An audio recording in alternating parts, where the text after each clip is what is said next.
grew up with the aunt of the 6-year-old. We went to middle school together. We separated ways at high school.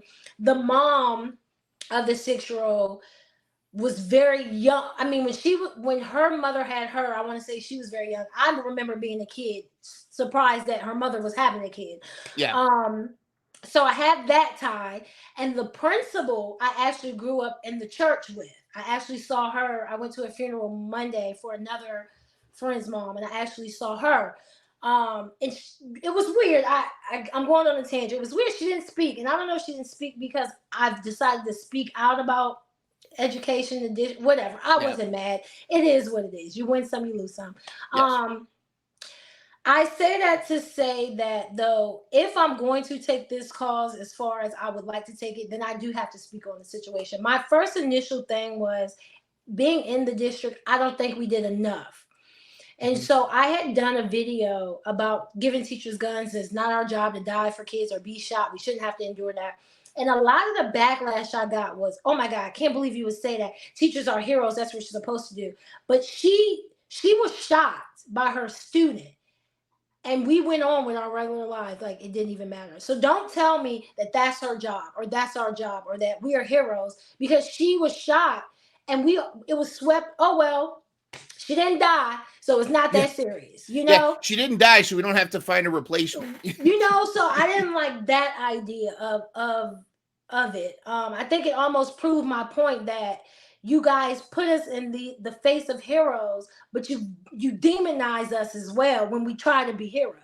Yes. And so my second issue with that was the world just went on.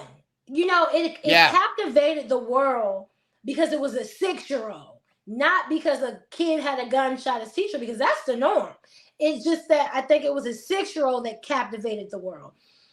The third thing for me was that a child was allowed to go to school, and the rule was put in place that his parents had to be at school with him. That's not, to me, a child that belongs in a general ed class or a public school.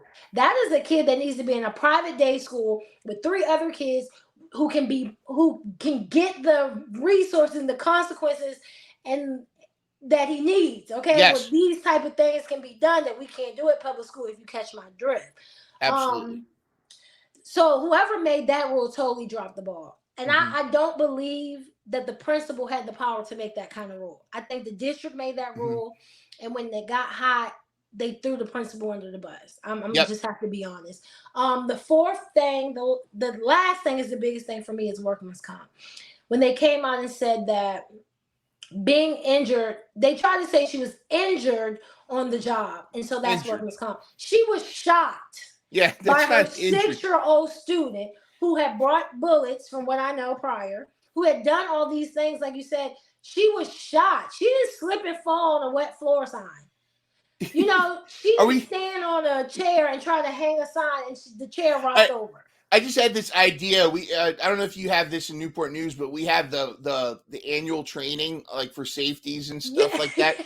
Are we gonna now have like this one where it's you like be Neo from the Matrix? Like, okay, this is how you dodge a bullet when someone shoots at you. It's crazy, it's craziness. Like these are the steps you take to prevent from being shot, because of course it's gonna be what we need to do as a teacher to keep ourselves from being shot. Right. So it's like, what does that tell the little bit, because there's a small few of us left, what does that tell the rest of us who are left? That tells me you don't really care about teachers, okay? And the fact that just tells me that I am expendable. I always knew that on every job that I've ever had, that if something happened to me, I'd be replaced immediately. An email would go out, my family would get flowers in a car, and that would be it.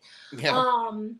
But what does that say about the people who are still fighting the fight, who still wake up every day and go in the classroom, who wake up every day with the anxiety that someone is going to come into school and shoot, who are scared to reprimand kids because of their personality and they may be the shooter? It doesn't support teachers in a way. Like, it goes back to me saying there has to be a healthy balance. And I feel like that is where they dropped the ball, because now you put teachers in a situation where, how do I protect myself? If they're not going to protect me, How am I going to protect myself so that I can go home to my family, so that I'm not Absolutely. shot, so that I don't have to be belittled to use workman's comp? Slipping on the floor, cutting your hand is not the same as a child bringing a gun and purposefully shooting their teacher. That's Catch not what full episodes of the Educators podcast every Thursday at 4 p.m. Real educators with the real issues in education. Thank you so much for watching. And of course, take care of yourself. Jeans passes for anyone who likes, shares, and comments on this video. Have a great week.